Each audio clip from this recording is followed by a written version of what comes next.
Peggy 18.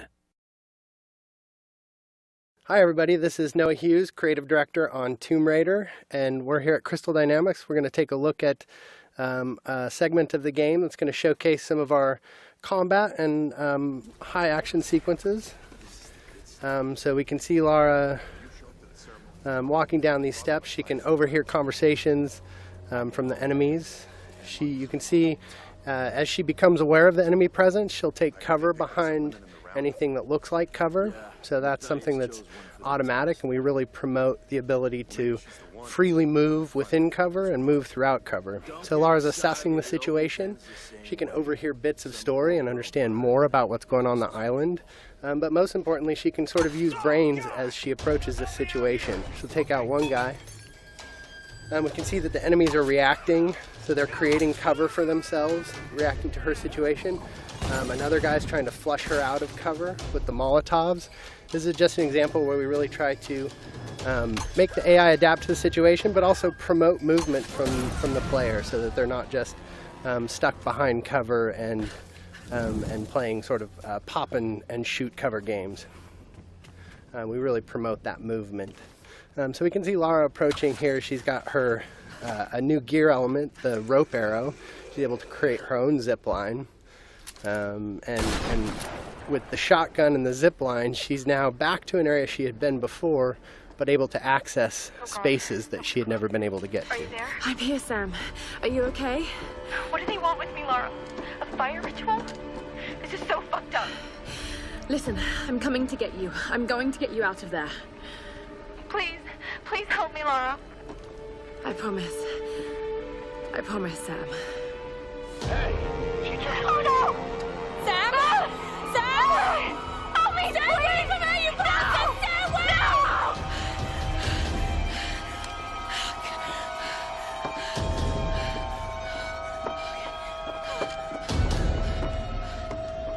So we can see that Lara's friends, in particular Sam, is in trouble, and she has a very clear goal now, which is to make her way to the scavenger fortress where Sam is being held. So she knows that's down at the bottom of the mountain, and she's going to find a way down.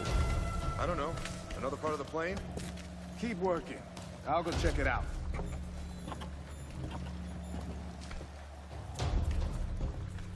Again, often the best strategy is to sort of assess the situation before you jump in with guns blazing.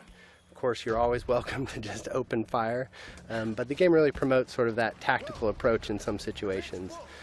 So Lara's able to wait till she has a clear vantage of the situation without being spotted by the enemies. She sees an opportunity in the fire, and she's able to open combat by really decimating the enemies with the environmental opportunities and then finishing off any stragglers. Now, last time we showed this space, we took the left route, and this is just an example of a forked path where you can see them coming up the path that we would have come down naturally. But because Lara's observant and she's taken advantage of her traversal in the environment, she can get the drop on these guys in a way that you may not if you weren't necessarily utilizing traversal to progress and keeping your eyes open for those opportunities. So again, Lara using the barrels as part of the environment to sort of create chaos within the enemy AI and take advantage of that chaos. So again, Lara just not necessarily being all about the biggest firepower, but really trying to use a tactical approach to combat.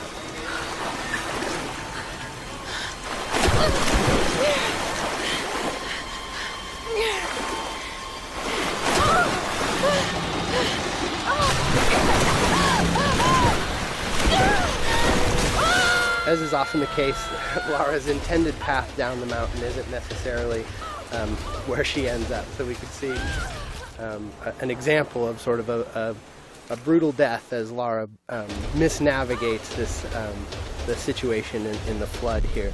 And we try to create these spikes of intense moments where maybe plan A doesn't pan out and Lara's forced to deal with plan B. You can see her shooting out barriers with the shotgun. This is another example of us trying to use gear acquisitions as something that provides new skills in the environment beyond just combat.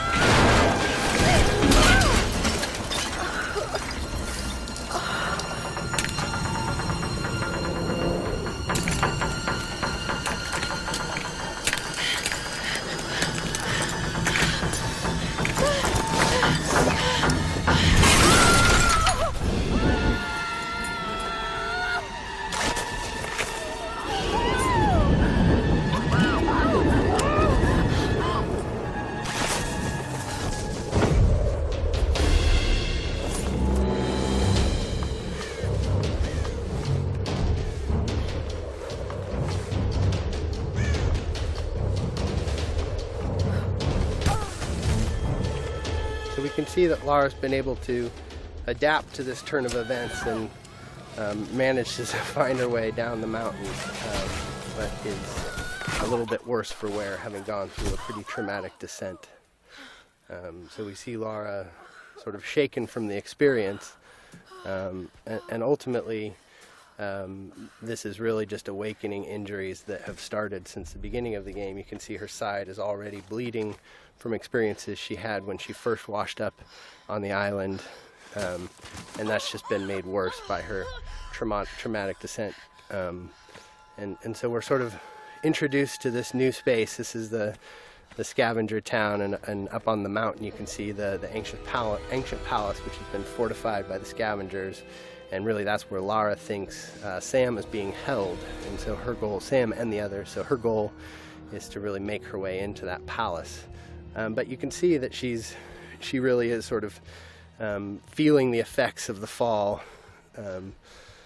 and as she stumbles her way into this new space, we realize that Lara is indeed worse for wear and has limited traversal capabilities. So you can't necessarily climb from roof to roof like you might if you were in the best of health. So Lara is really forced to sort of in a position of vulnerability to sneak her way towards the medical chopper that she saw, and hopefully find some supplies that are going to help her deal with her current situation. I don't know what you're talking about. Please. You are lying. I know you escaped with them. Please. I don't. I need to loosen your tongue.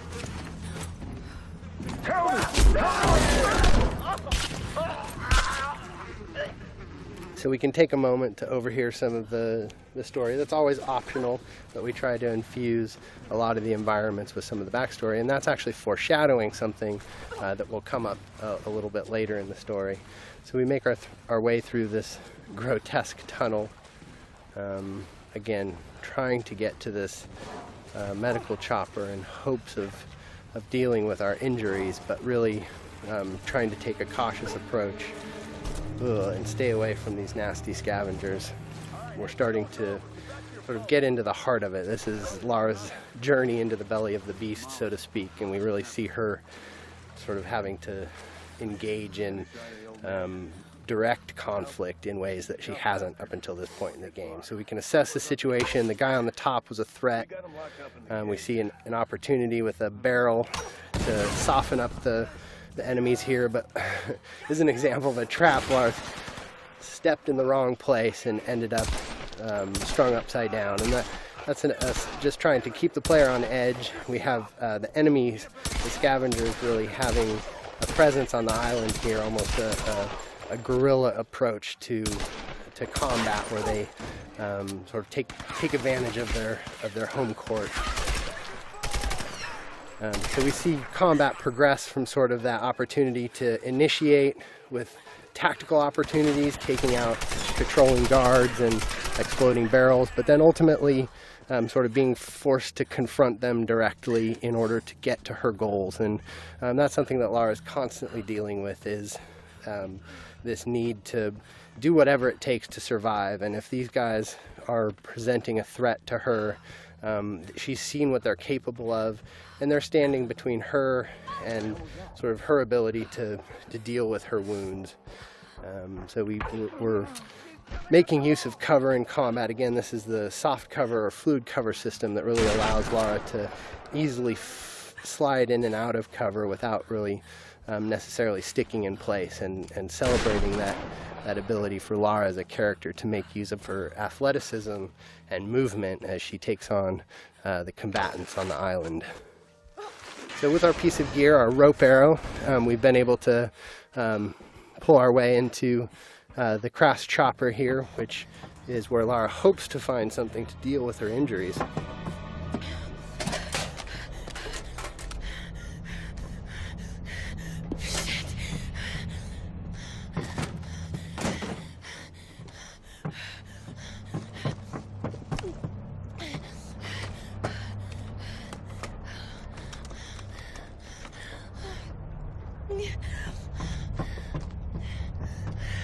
Sorry.